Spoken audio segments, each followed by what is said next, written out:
यह आयोजन दुनिया का सबसे बड़ा आयोजन कैसे बन चुका है? दुनिया के जो सबसे बड़े आयोजन है, जिसमें जर्मनी का अक्टूबर फेस्ट, इसमें 72 लाख पर्यटक आते हैं। रियो कार्निवल ब्राजील का है, इसमें 70 लाख पर्यटक आते हैं। और हज मक्का में 25 लाख श्रद्धालु पहुंचते हैं।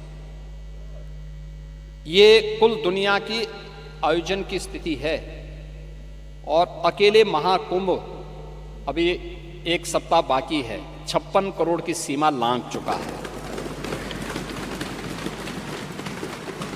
महोदय, भारत और चीन के अलावा दुनिया में किसी भी देश की आबादी इससे ज्यादा नहीं है।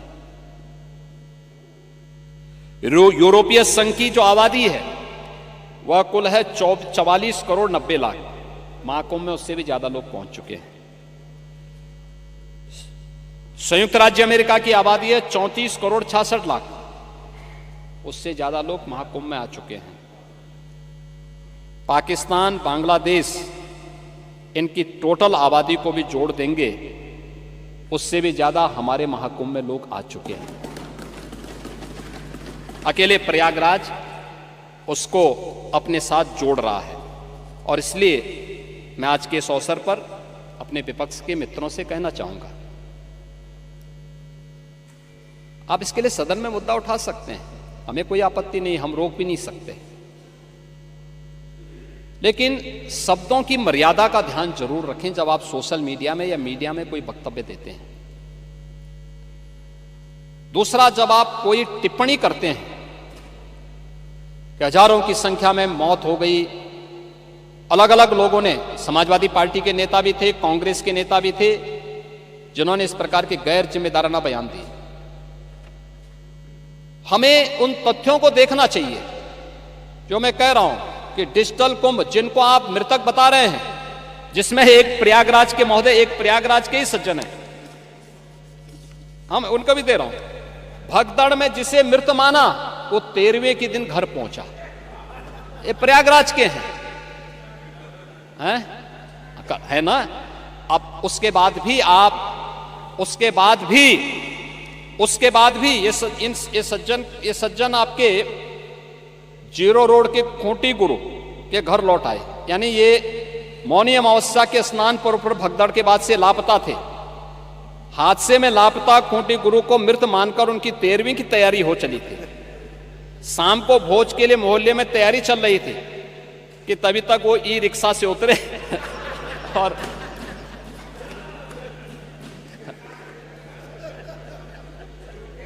अब बताओ, ये दुष्प्रचार आप ही लोग कर रहे थे।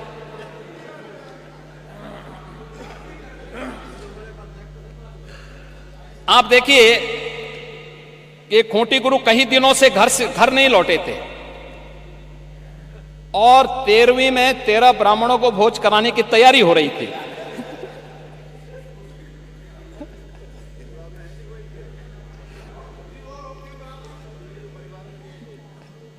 खूंटी गुरु ई रिक्शा से उतरे और उनको देखने के लिए पूरा आयोजन ही निरस्त करना पड़ा। फिर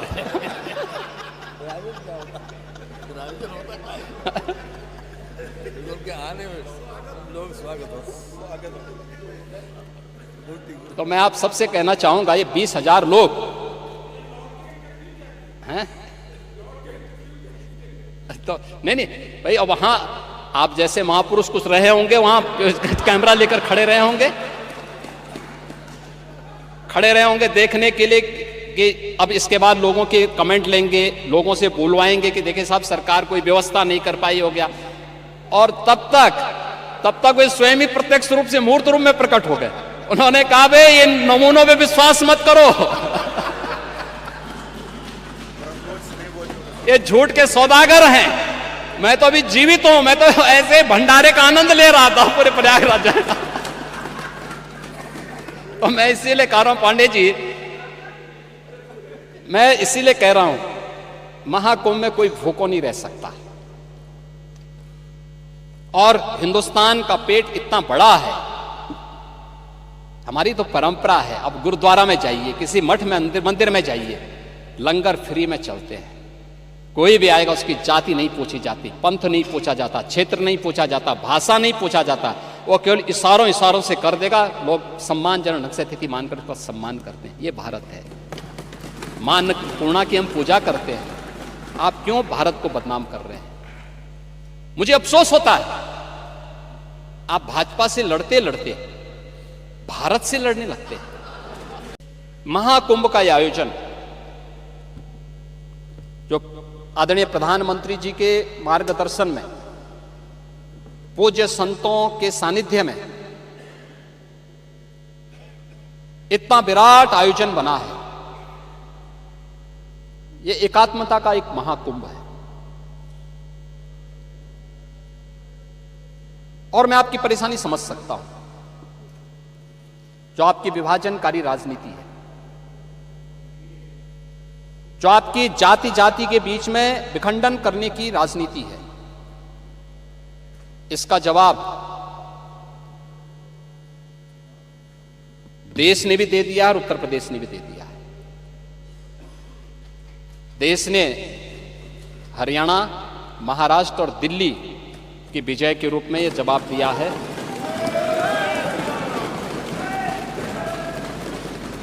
और उत्तर प्रदेश ने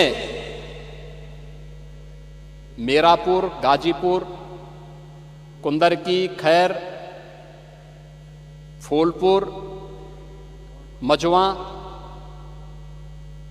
मिल्कीपुर और कटहरी के माध्यम से इसका जवाब दिया है।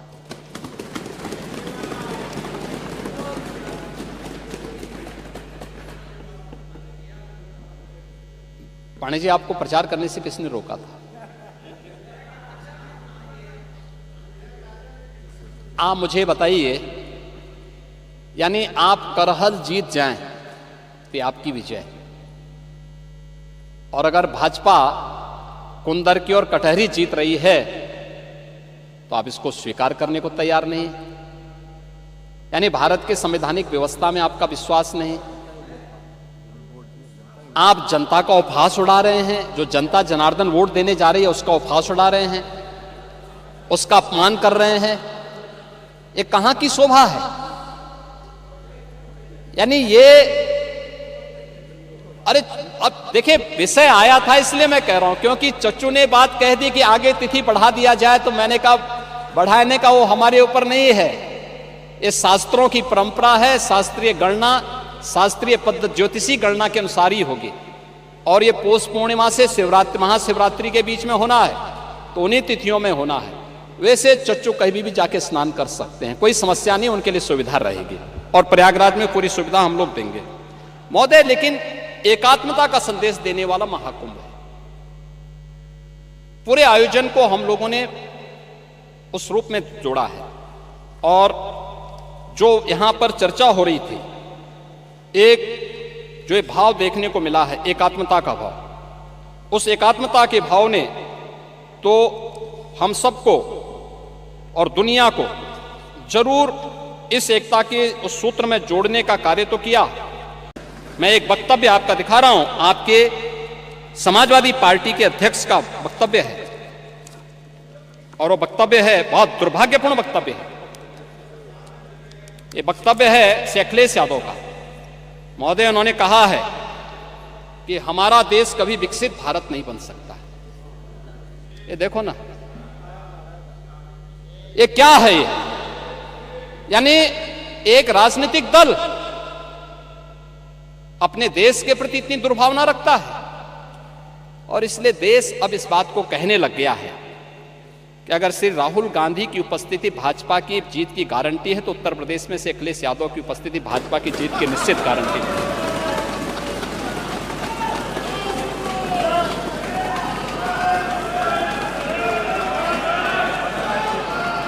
और ये गारंटी उपचुनाव ने दे दिया है।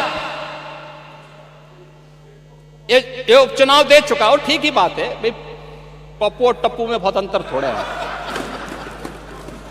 नाम का असर होता है। चच्चू ने वैसे थोड़ा नाम रखा है, और ठीक है, चच्चू भी शांत हैं, लेकिन समय आने पे अपना ओस दिखाएंगे। महोदय, मैं विनम्रता से कहूंगा कि महाकुंभ पे राजनीति न करें, अपनी बात को रखें शालीनता के साथ, मर्यादा के साथ। लेकिन जो लोग जीवित हैं, अपने परिवार के साथ मिल रहे हैं, उनको मृतक मत बताइए।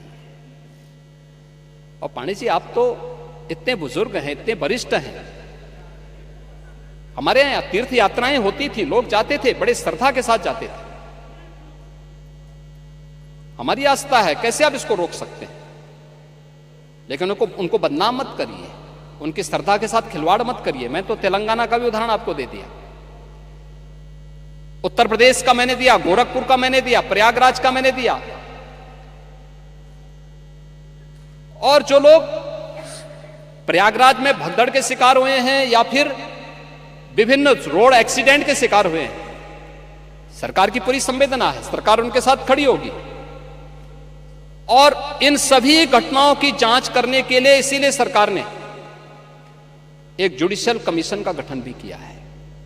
जुडिशियल कमीशन अपना काम कर रहा है, तथ्य भी मांगेगा, जानकारी भी मांगेगा, हर एक स्तर की जानकारी लेगा।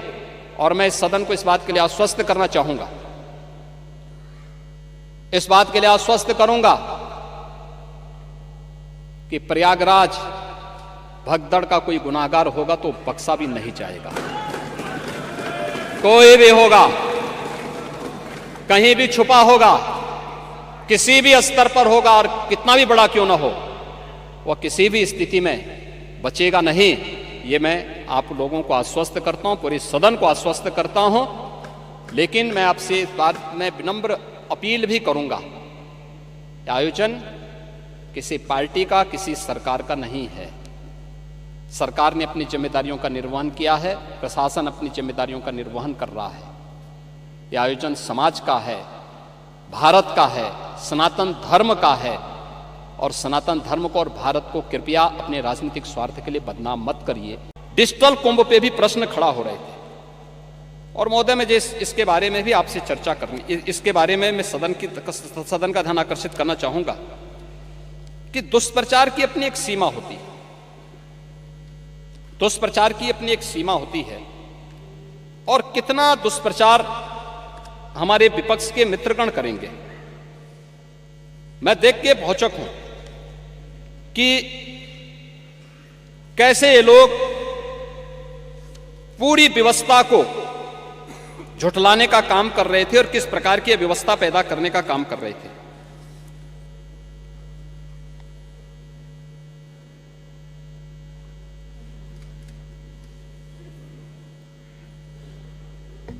इसमें खासतौर पर समाजवादी पार्टी का जो मीडिया सेल है, इसने महाकुंभ के बारे में जो दुष्प्रचार किए, इसमें इन्होंने कहा था कि डिजिटल कुंभ के बारे में जो प्रश्न आप खड़ा कर रहे थे, इस डिजिटल कुंभ का ही परिणाम है कि 22,000 से अधिक श्रद्धालु जो इस पूरे आयोजन के दौरान अलग अलग समय में मिसिंग हुए थे, यानी गायब हुए थे, अपने परिवारजनों से बिछुड़े थे। जिसमें से एक समाजवादी पार्टी ने भी लिखा है कि महाकुंभ में मची भगदड़, सरकारी अव्यवस्था, कुप्रबंधन, भ्रष्टाचार के कारण हजारों लोग लापता हैं। कौन मरा कौन जिंदा कुछ पता नहीं चल रहा है। सिर्फ गोरखपुर क्षेत्र के 2 मंडलों में ही 35 लोग लापता हैं। महोदय, इसका जवाब हिंदुस्तान ने अगले दिन दिया कि महाकुंभ में लापता सभी श्रद्धालु घर पहुंचे। ये है, ये आपकी सच्चाई है। कितना झूठ बोलेंगे, उसकी एक सीमा होती है। ऐसे ही द हिंदू ने दिया है Mahakumbh stampede 4 missing Telangana women found safe. ये हिंदू लिखता है कुंभ के बारे में। अपनों से बिछड़े 44 श्रद्धालु घर पहुंचे, ये गोरखपुर का है। और डिजिटल खोया पाया सेंटर लोगों को खोजने में कर रहा है मदद। 20,000 से ज्यादा बिछड़ों को अपनों से मिलाया। अमावस्या पर, मौनी अमावस्या में सबसे ज्यादा परिवार से हो गए थे दूर, और ये सभी लोग मौनी अमावस्या के दिन 8,725 लोगों को उनके परिजनों को सुपुर्द किया गया। मकर संक्रांति में पौष पूर्णिमा 13 जनवरी को, मकर संक्रांति 14 को और 15 जनवरी को 598 श्रद्धालुओं को उनके परिजनों से मिलाया गया। और बसंत पंचमी के दिन 2, 3 और 4 फरवरी को 813 श्रद्धालुओं को डिजिटल खोया पाया केंद्र की मदद से उनके परिवारजनों को मिलाने का काम किया गया। यानी दुष्प्रचार की भी एक सीमा होती है और उस सीमा को भी आज आप लोगों ने पार करके इस पूरे आयोजन को बदनाम करने की कोई कोर कसर नहीं छोड़ी है।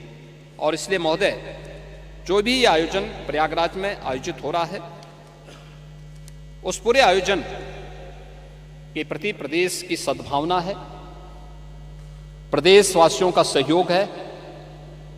स्थानीय स्तर पर थोड़ा बहुत लोगों को कठिनाई जरूर हो रही होगी, लेकिन वे आनंदित भी हो रहे हैं, अतिथि भी आ रहे हैं और देश और दुनिया को देखने का एक अवसर भी उन्हें प्राप्त हो रहा है। मौनी अमावस्या के दिन जब ये दुर्भाग्यपूर्ण घटना घटित हुई तो उस समय प्रयागराज के अंदर मेला क्षेत्र में ही 5 करोड़ से अधिक श्रद्धालु था। प्रयागराज सिटी पूरी तरह पैक थी। जिस सिटी की क्षमता ही 25 करोड़ जनसंख्या को अपने अंदर समाहित करने की हो, वहां अगर 25 लाख की जनसंख्या को अपने अंदर समाहित करने की हो, अगर वहां 2 करोड़ लोग आएंगे तो थोड़ा सुविधा तो होगी। और ये 2 करोड़ लोग प्रयागराज सिटी और उसके अगल बगल के क्षेत्र में थे। सरकार ने 24 घंटे पहले से इस प्रकार की व्यवस्था भी दी थी।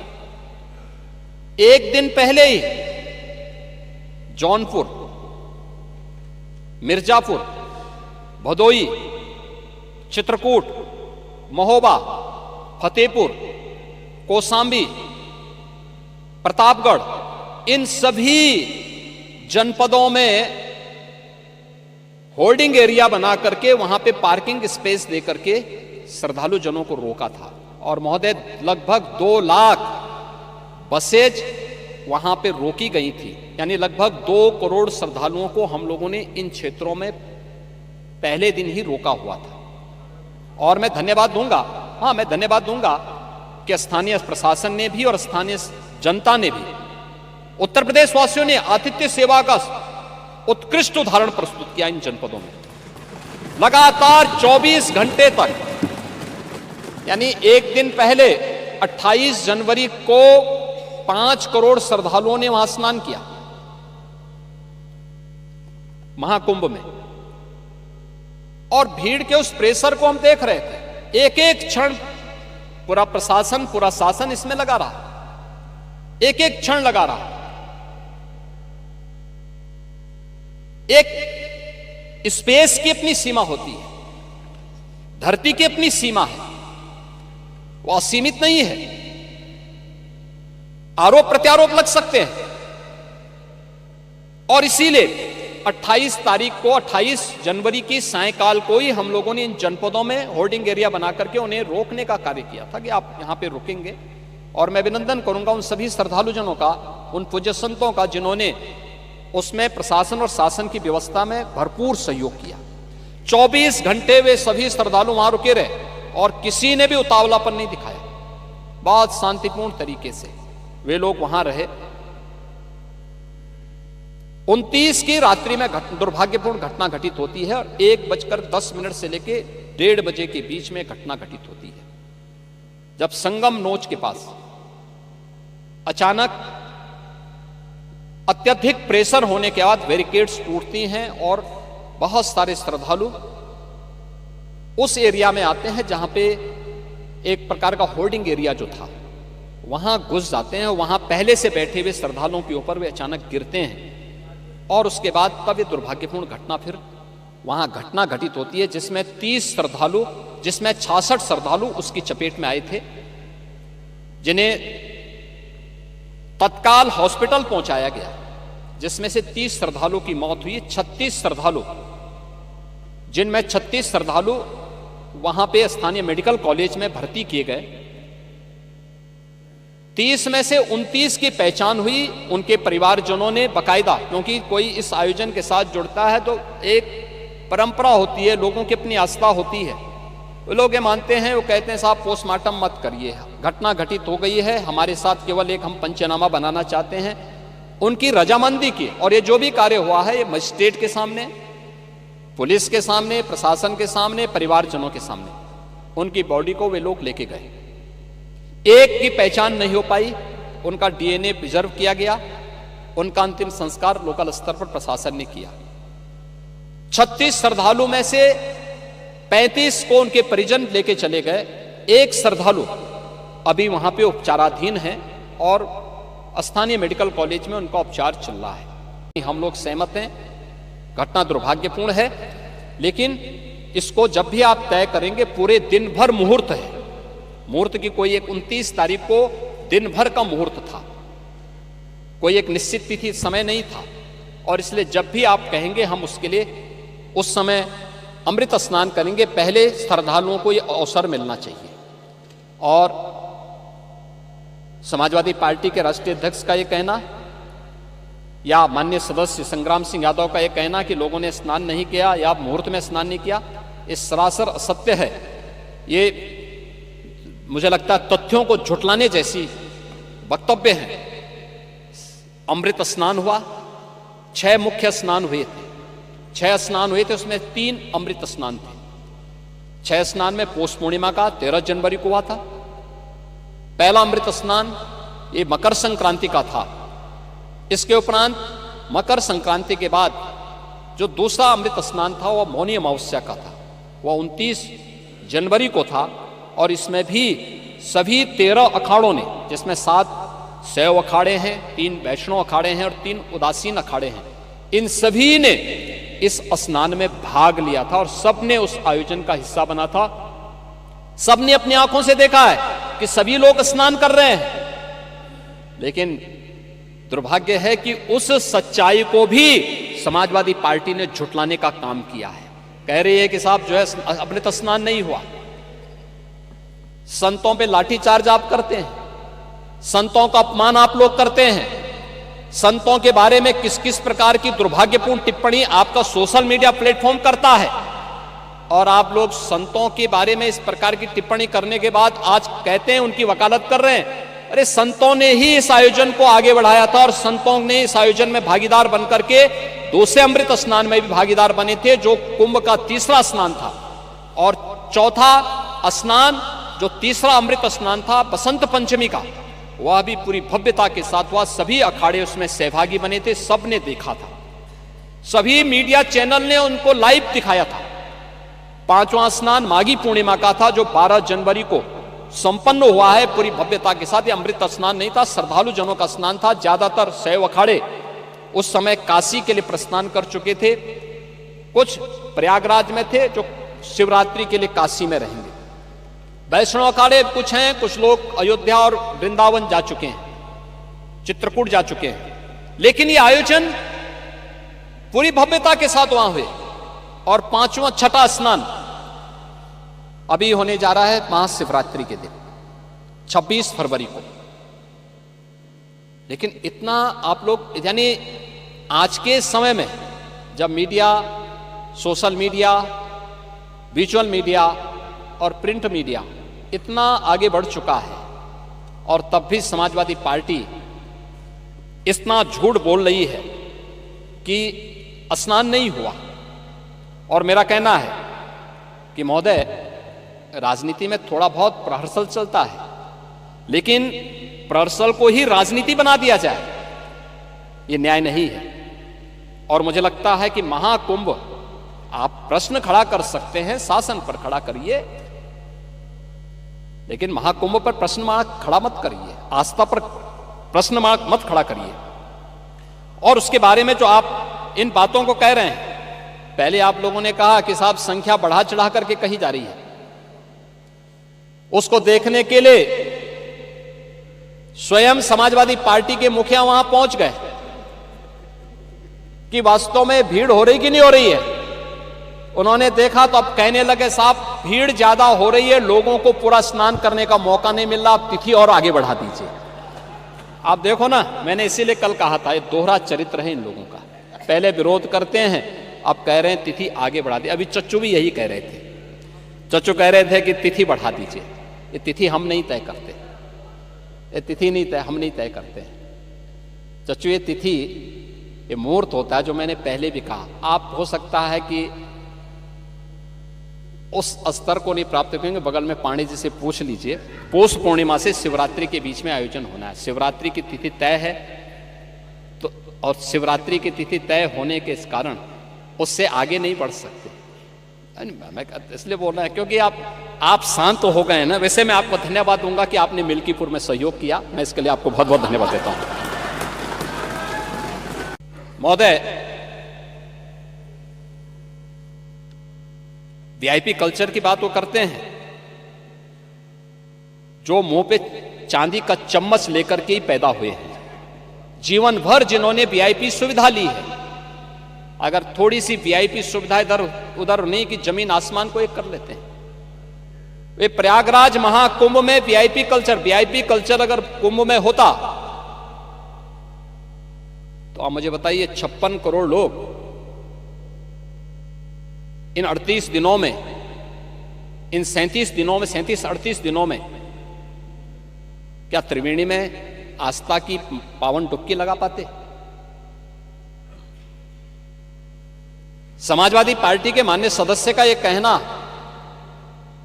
कि अमृत स्नान नहीं हुआ है या मुहूर्त के अनुसार नहीं हुआ है, अच्छी बात है कि अब आप मुहूर्त भी देखने लग गए हैं। यह अच्छी बात है कि आप लोग मुहूर्त देखने लग गए हैं। अगर हम देखेंगे कि 2013 में जो प्रयागराज कुंभ में आने वाले श्रद्धालुओं की संख्या थी वो मात्र 12 करोड़ थी और 55 दिन के आयोजन में 12 करोड़।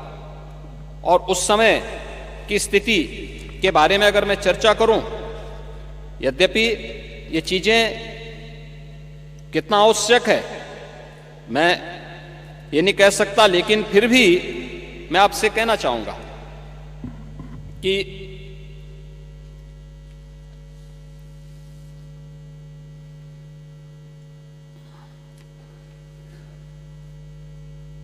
(2013) का आयोजन, उस समय की स्थिति क्या थी? उस आयोजन को उस दौरान एक हादसों के रूप में, अव्यवस्था के रूप में, भ्रष्टाचार के रूप में देखा गया था। और जो हावड़ की बात कर रहे हैं, प्रभारी मंत्री के साथ हावड़ में क्या हुआ था यह भी किसी से छुपा हुआ नहीं है। उनको एयरपोर्ट से ही वापस आना पड़ा था। उस समय जो बयान आए थे समाजवादी पार्टी के, उस समय उनके बयान आए थे जो तत्कालीन सीएम ने बयान दिए थे। इन्होंने एक तो उस समय की तत्कालीन सरकार के रेल मंत्री पर आरोप प्रत्यारोप लगाने प्रारंभ किए थे। फिर यह भी कहा था हम सभी जानते हैं कि घटना किसकी चूक से हुई है। उस समय एक बड़ी आग, अग्निकांड की घटना भी घटित हुई थी, वो अभी किसी से छुपी हुई नहीं। महोदय, केक ने भी अपनी रिपोर्ट दी थी 2013 को। उन्होंने कहा था, केक ने, कि श्रद्धालु कुंभ मेले में आस्था की डुबकी लगा रहे थे, तब कुंभ मेला प्रशासन भ्रष्टाचार में डूबा हुआ था। ये 2014 में जो केक की रिपोर्ट आई थी 2013 के कुंभ की, मैं उसकी चर्चा कर रहा हूं। रिपोर्ट में बताया गया कि तत्कालीन उत्तर प्रदेश सरकार ने केंद्र सरकार की ओर से दिए गए फंड से भी पूरा मेला संपन्न कर दिया, जबकि अखिलेश सरकार को आयोजन पर 70% धनराशि खर्च करनी थी। अपने स्तर पर भी उनको खर्च करनी थी, अपना पैसा नहीं खर्च किया। 13 के कुंभ में इन्हें 1141 करोड़ 63 लाख रुपए केंद्र सरकार के खर्च हुए और वही मात्र 10 करोड़ 57 लाख रुपए राज्य सरकार ने खर्च किए। यानी पैसा ही नहीं दिया, आयोजन के लिए पैसा ही नहीं दिया। मेला शुरू होने तक 59% कार्य और 19% आपूर्ति कार्य ही यानी आपूर्ति कार्य पूरे ही नहीं हुए थे। मेला प्रशासन ने 8.72 करोड़ रुपए से 2 घाटों का निर्माण कराया जो कुंभ मेले के काम से संबंधित थे ही नहीं। 111 निर्माण कार्यों में से 81 में तकनीकी स्वीकृति नहीं ली गई। सड़क चौड़ीकरण करने का काम 57 करोड़ 41 लाख रुपए और उनकी मरम्मत में 46 करोड़ 68 लाख रुपए बिना काम का परीक्षण किए ही दे दिए गए और 9 करोड़ 1 लाख की सामग्री बिना जरूरत की खरीदी गई। मोबिलाइजेशन और मशीनरी के एडवांस भुगतान के अलावा 23 ठेकेदारों को 4 करोड़ 65 लाख रुपए सुरक्षित एडवांस देकर अनुचित लाभ पहुंचाया गया। ट्रैक्टर की लॉग बुक की जांच में पाया गया कि एक ट्रैक्टर एक ही समय में 2 स्थानों पर कार्य कर रहा था। 30 मजदूर एक ही समय में 2 स्थानों पर कार्य में दिखाए गए हैं। ट्रैक्टरों की आपूर्ति के अनुबंध में सभी टैक्स शामिल थे। इसके बावजूद 2 ठेकेदारों को सेवा कर का अलग से भुगतान किया गया। शौचालयों की कमी होने की वजह से एक दिन में औसतन 900 लोगों ने एक शौचालय का इस्तेमाल किया। कई स्थानों पर देखा गया कि पुरुष और महिला शौचालयों के बीच विभाजन दीवार भी नहीं थी। 50% कल्पवासियों को बीपीएल कार्ड उपलब्ध कराए गए। उनको भी राशन कार्ड तब मिले जब मेला की 4 पावन तिथियां बीत चुकी थी। उन्हें कम दरों पर खाद्य सामग्री उपलब्ध नहीं हो सकी। पेयजल के लिए लगाए गए नलों में हर हफ्ते पानी के नमूने ले जाने थे। 201 में से महज 6 नलकूपों में सिर्फ 6 नलों में ही नमूने ले गए। स्नान घाटों पर कपड़े बदलने के लिए कोई चेंजिंग रूम नहीं था। चेंजिंग रूम नहीं बनाए गए थे। कई पेंटून पुलों पर जल पुलिस और एम्बुलेंस की व्यवस्था भी नहीं थी। केकनी मेले में सड़क चौड़ी करने और सड़क की मरम्मत से लेकर घाटों के निर्माण तथा भीड़ के नियंत्रण करने के लिए बैरिकेडिंग करने के काम में भी भ्रष्टाचार पाया था। यह है 2013 की व्यवस्था। और जो लोग स्वयं दुर्व्यवस्था के लिए जाने जा रहे थे उन लोगों ने कैसे इस पूरे आयोजन को बदनाम करने के लिए किया है। ये जो नकारात्मक सोच है, दुष्प्रचार के माध्यम से महाकुंभ को बदनाम करने की साजिश का जो हिस्सा है, ये उन करोड़ों लोगों की आस्था के साथ खिलवाड़ है और किसी जाति मत और मजहब से जुड़े हुई संख्या भी नहीं है और किसी वर्ग का भी नहीं है।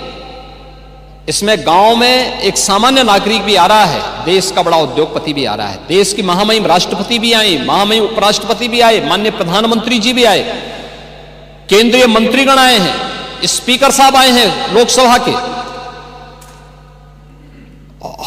हर यानी देश और दुनिया की हर सेलिब्रिटी वहां प्रयागराज आ रही है। उच्चतम न्यायालय के माननीय न्यायाधीश हो या हाईकोर्ट, तमाम उच्च न्यायालयों के माननीय न्यायाधीशों की संख्या, समाज का हर तबका प्रयागराज के लिए उमड़ रहा है। हर व्यक्ति आ रहा है। और क्या प्रचार करना बुरा था क्या? क्या हमें उत्तर प्रदेश की किसी उपलब्धि को, उत्तर प्रदेश की किसी आयोजन को देश और दुनिया के सामने नहीं ले जाना है क्या? आपने प्रत्येक स्नान के समय वहां देखा होगा किस प्रकार की स्थितियां थी। श्रद्धालु हो या फिर पर्यटक हो, देसी हो या विदेशी पर्यटक हो, जो एक बार कुंभ में डुबकी लगाया और भूरी भूरी प्रशंसा किया, व्यवस्था की प्रशंसा किया, जल की प्रशंसा किया, आयोजन की प्रशंसा किया, एकात्मता की प्रशंसा किया। कौन भेदभाव हुआ है? कौन तुष्टीकरण हुआ है? कौन सा तुष्टीकरण है? कौन सा तुष्टीकरण इसमें है? ये तुष्टीकरण नहीं, ये 56 करोड़ लोगों के आने का संतुष्टीकरण है। भारत की संतुष्टीकरण है, दुनिया का संतुष्टीकरण है। ये बातें इस बात को एहसास कराती हैं कि भारत की ताकत का एहसास दुनिया कर रही है और उत्तर प्रदेश की ताकत का एहसास पूरा भारत कर रहा है कि हां, उत्तर प्रदेश इतने बड़े आयोजन को कर सकता है। इस आयोजन के साथ जुड़ने का सौभाग्य उत्तर प्रदेश वासियों को प्राप्त हो रहा है और उत्तर प्रदेश में भी केवल प्रयागराज इस आयोजन को कर सकता है। यह सौभाग्य उत्तर प्रदेश के अंदर प्राप्त हुआ है।